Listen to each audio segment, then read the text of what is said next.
Okay, good morning, everybody.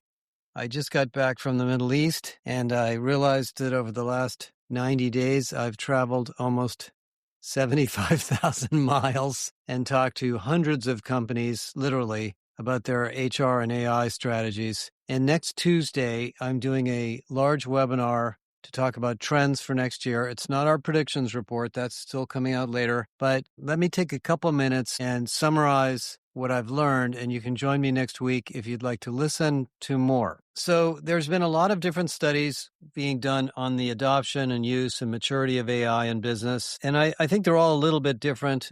There was one a couple of months ago that showed that only 5% of projects had a positive ROI, but actually those are kind of long-term projects, and it's very hard to tell when they're going to have an ROI because they're big initiatives. I think the opposite, though, is true, which is that this has already gone mainstream. Every major corporation I talk to is using Gen AI in some fashion. Many of them have the Copilot or another standard tool. Many of them are starting to build internal chatbots. Almost all HR departments are using AI in recruiting, in various parts of recruiting. We're beginning to see massive growth in AI in learning and development, and that's our core, and we're spending a lot of time with companies going through that process. And I was in Japan, Singapore, Hong Kong, London, Paris, Abu Dhabi, Riyadh, Dubai, and every single city I talked to dozens and dozens and dozens of companies that are doing interesting things. Now, a recent study just came out 2 weeks ago or a week ago from Wharton, another survey,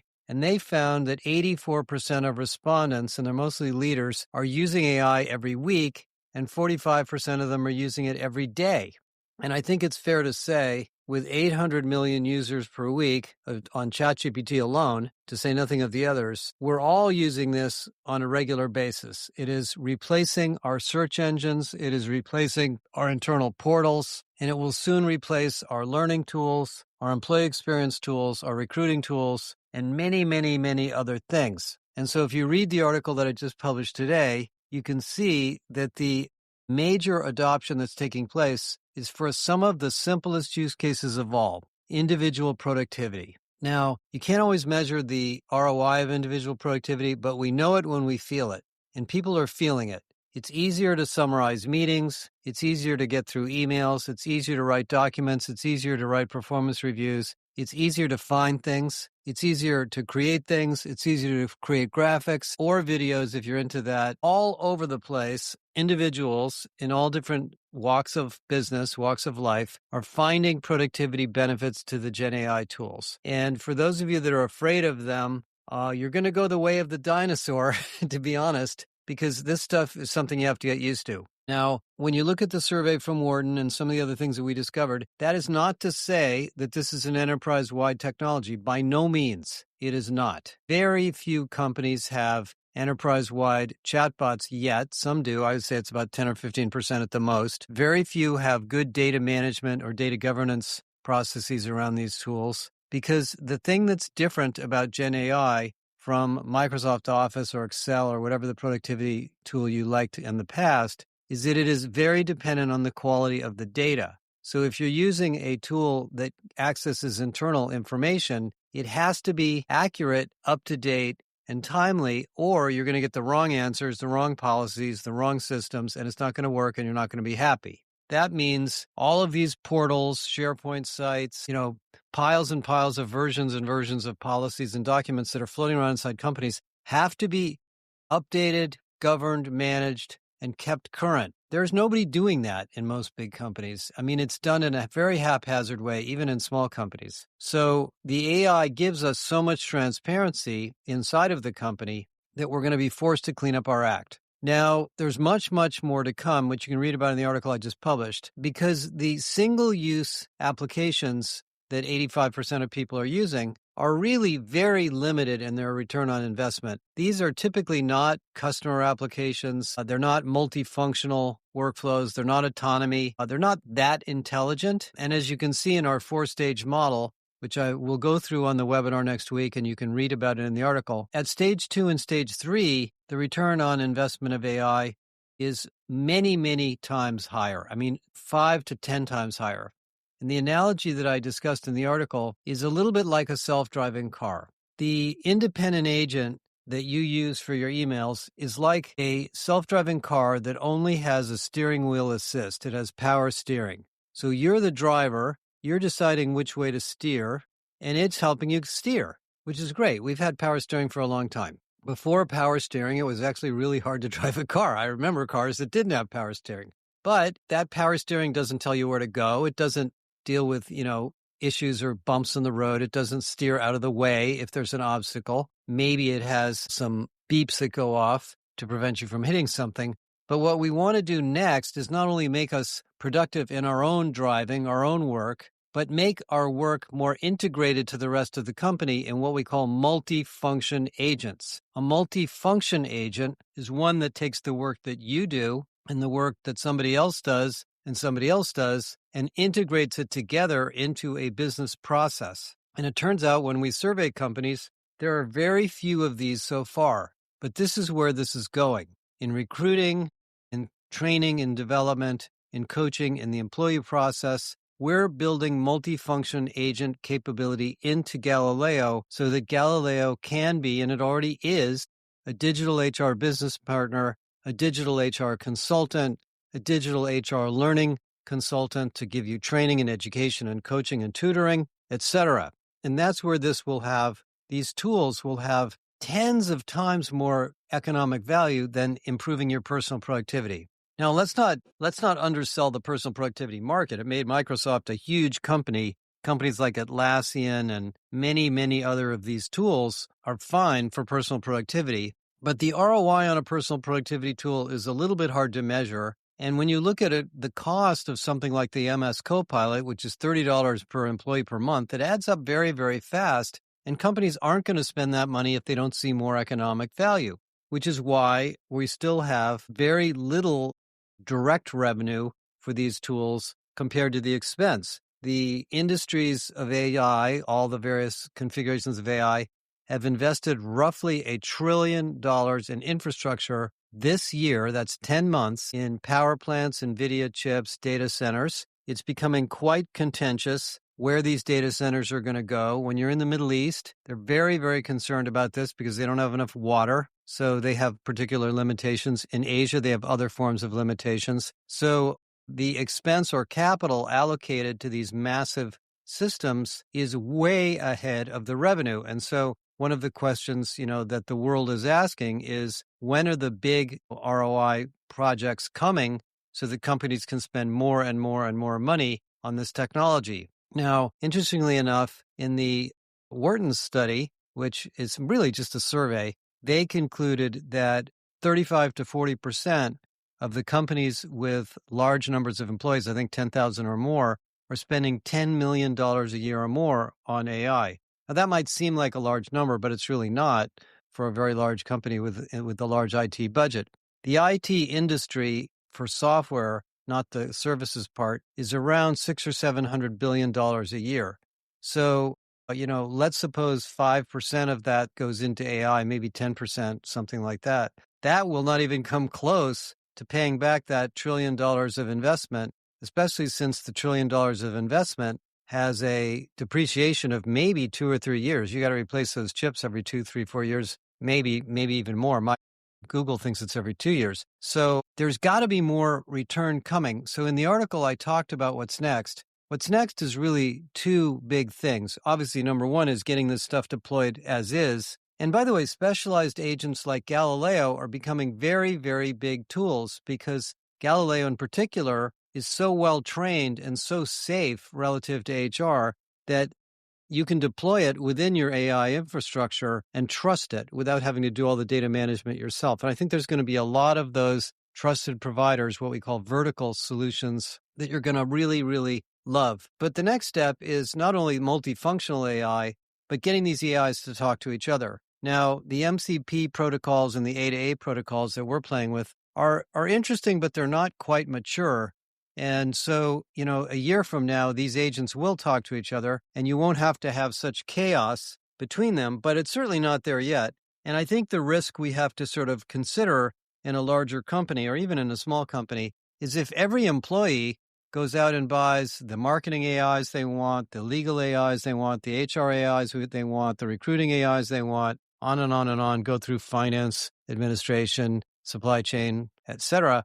You can end up with 100 AI agents in the company, 200, and you're going to wonder who's talking to who and what data's on which one and how do we keep these things under control. And this is not a governance process. This is an architecture. You need an AI architecture so that you don't buy 100 or 200 agents from a bunch of vendors that go out of business, but you have some integrated architecture and some process of deciding where to invest so the systems can talk to each other. This is all part of 2026 and 2027. Most companies are not dealing with this yet. A few are, but that's beginning to come up. And then the issue comes up of where's the data going to come from? Who's going to manage the data? How are we going to govern the data?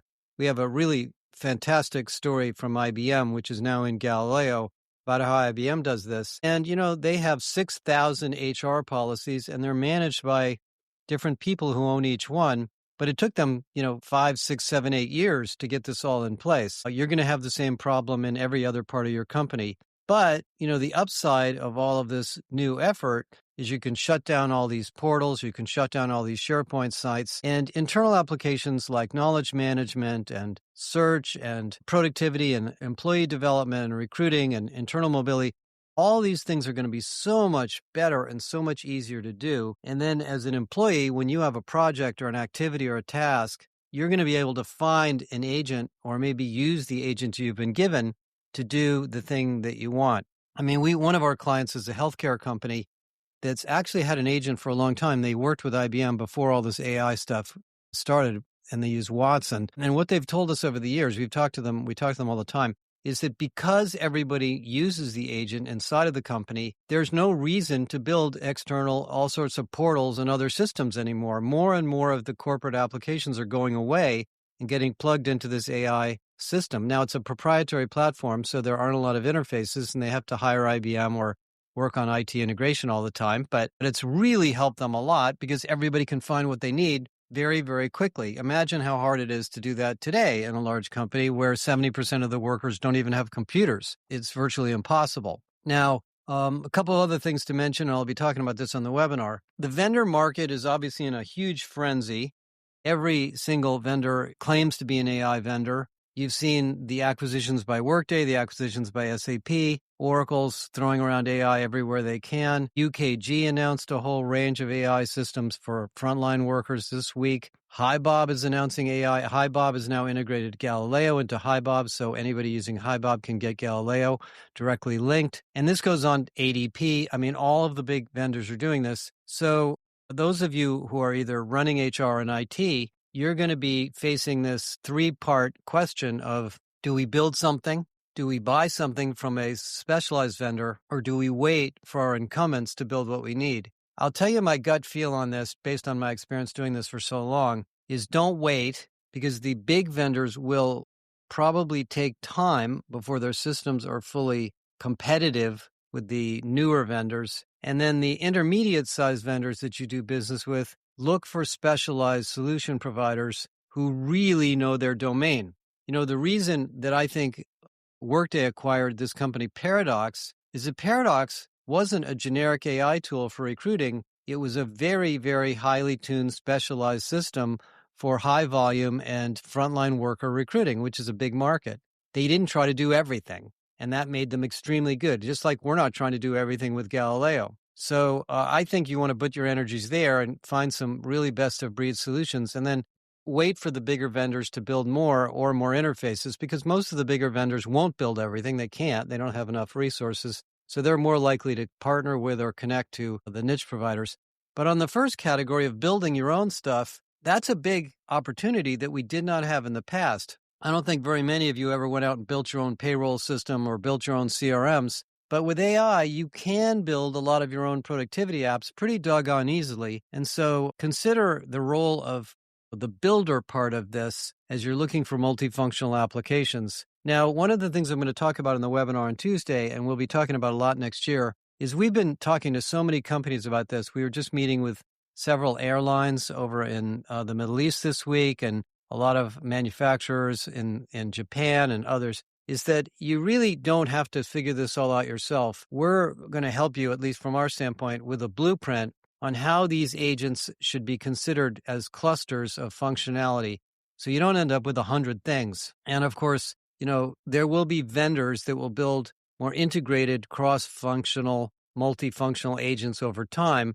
And those are the ones that are the most likely to be threatening to the big ERP vendors in their internal applications. I don't think any of them are particularly big yet, but there's some very, very visionary companies out there, Eightfold, Maki People, others that are going to be significant players in this market as you start looking around. Okay. Last topic I want to talk about in the webinar came up a lot, and I literally did have, I'm not trying to, overstate this. I think we had hundreds of conversations during this 90-day period. Is this idea of trust and fear. The consumer sentiment data that came out yesterday shows that in the United States, consumers' sentiment is the lowest it's been in decades. The level of fear and employee engagement in the workforce is extremely high. Engagement is low, fear is high. And I think one of the reasons that Mamdani won the New York election is because people in the U.S., at least, are really concerned about the impact of technology on their careers and their lives and their standards of living.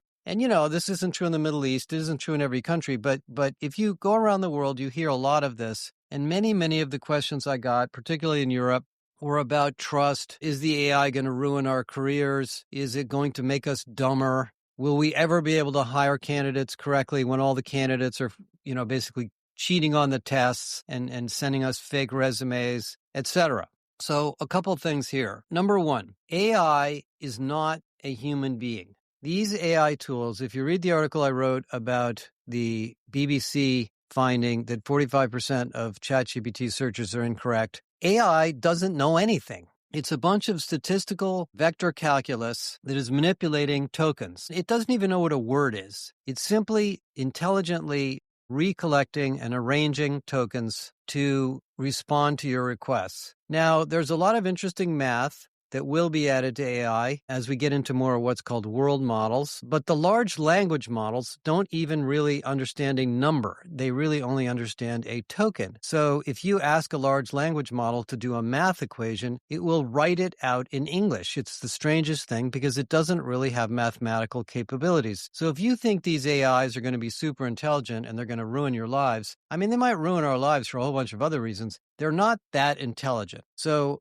first of all, I would just stop thinking about it that way and think about them as tools. I think about AI as a super duper duper spreadsheet, to be honest, which is something I learned about many, many years ago when I was at IBM. Okay, number two, will your jobs be eliminated? The answer is yes. Okay, I'm not trying to scare anybody, but I've talked to so many CHROs. It is not going to surprise me at all if a year from now, the ratio of HR staff to employees will be 30% lower, maybe 50% lower. Now, does that mean 50% of the HR professionals in the world are going to be looking for jobs? No. It means you're going to be doing other things. Instead of doing gritty instructional design, running people analytics in Tableau, pulling data out of the LMS to run reports, generating all sorts of documents to create an employee policy, or looking things up on the internet to figure out what the latest legal regulations are, or reconciling payroll, or et cetera, et cetera, et cetera. A lot of this routine stuff, we're not going to need people to do. So if you get off sitting there doing routine work, you're going to have to look for something else to do.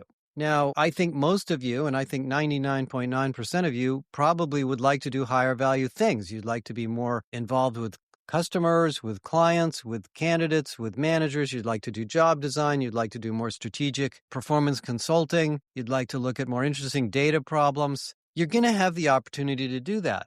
But it is going to eliminate or change a lot of jobs. Now, initially, it's really turning us all into super workers because we're all given the opportunity to use these tools to do the current job we're in better. But as soon as the agents do multiple functions, the job titles will change. So, we may not need SDRs, we may not need interview schedulers, sourcers. These specialized jobs, and by the way, there's 250 of them in HR alone, may not have to exist because you're going to be dealing with agents that do some of the specialized things, and we'll be managing the agents.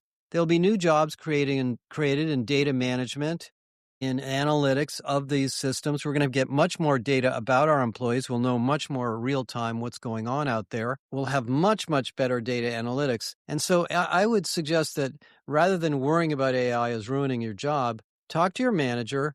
And if you have a super manager, and this is what super managers are going to have to do, super managers are going to have to help each one of us think about our new roles, is look at new ways you can add value. Now, if you're one of these people that's intimidated or afraid of AI, get over it. Just try these things. If you want to get comfortable with the HR implementations, call us and we'll give you a copy, or you can get yourself a copy of Galileo. Galileo is designed for you. It has 400 prompts in it, each of which are so interesting. You could learn about AI just by running one of those prompts and just using it on your own company, and you'll be smarter about AI in an hour. So that's sort of my feeling on that.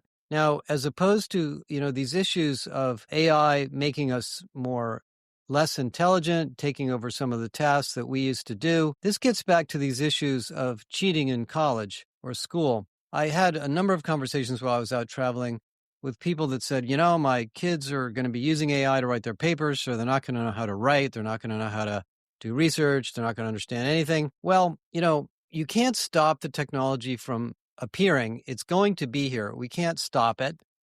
So we're going to have to rethink our problem-solving domains. And my suggestion is that you think bigger about every single thing you do. If you no longer have to spend 2 days analyzing a spreadsheet to come up with a conclusion, and the AI comes up with a conclusion in 15 minutes for something that might have taken you 2 days of analysis, for example, first of all, you got to check it. So you're going to have to use your brain and your own analytic and skills and your own experience to figure out if it did the right thing, because it may not have, and you're going to look pretty stupid if you use it and it was incorrect. Then you're going to have to decide, what are we going to do about the analysis that was just created? I've done analysis now as an analyst for 30 plus years, and I know what happens. You spend a lot of time manipulating the data, coming up with various findings, and then you suddenly sit back in your chair and you look at it and you have to go to a different place in your mind and you have to say to yourself, well, now that we see all this, what are we going to do about it? What are the implications of that?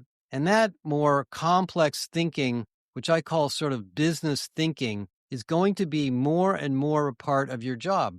If you automatically know why a candidate is the wrong fit, or why a person is underperforming, or exactly how somebody's skills are misplaced or misaligned with the work, your job isn't to do that analysis. It's to fix it. It's to solve it. It's to address the problem. So we're all going to move up a level to some degree in our jobs and be looking at the bigger picture. Even if you're a graphic artist or a marketing professional and you're building beautiful events or beautiful marketing programs or images for the social media or whatever. I mean, now that you don't have to sit around with Photoshop and spend thousands of dollars building a simple graphic, you can look at the thing that it's created and really decide with your own human judgment, is it the right message? Is it the right image? Is it the right colors? Is it the right brand that we want to promote? That's a human skill. The AI can't do that. So these are all situations that are going to get us out of the drudgery of what we do and move us up a level. And that's really, really empowering stuff.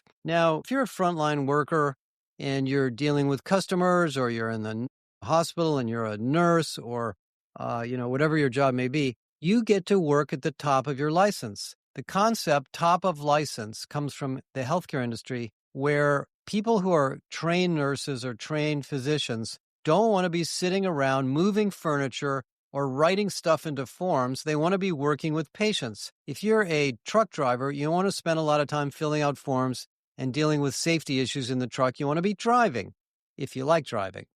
Everybody else in the world. So what we're going to do in frontline work as well as in white collar work is we're going to be able to operate at the top of our license, which means you're going to have to decide what your license is. What is it you want to do with your career? What part of value creation do you want to be focused on in HR, in recruiting, in L&D, and whatever job you may have? You get to think about that, and there's going to be 1,000 articles written about it, of course, and that's what AI is going to do. So I would ignore these issues of job displacement. Yes, companies aren't hiring right now in the U.S., it's a good excuse, but I really think we're in the middle of an economic slowdown. I mean, I think there's a good reason why companies are not hiring, and that is they're worried about demand, and we have overbuilt the AI infrastructure to such degree that we're beginning to see a softening in demand. And that's just a normal business cycle situation that we're going to have to work our way through. Okay, that's it. I went for 25 minutes. Let me stop here. You guys think about this over the weekend. Come to the webinar on Tuesday. We'll probably make a replay available to those of you who can't come. And later in the year and early next year, I will produce and we'll be launching our predictions for the coming year with more specifics. It's all about the super worker, the super manager, and the super worker organization. This stuff is not slowing down. It's picking up speed. It's adding value. And it's a wonderful opportunity for you to enhance your career and your professional experience at work and the value you create. So stick with us and we'll help you figure this all out. That's it for now. See you guys next week.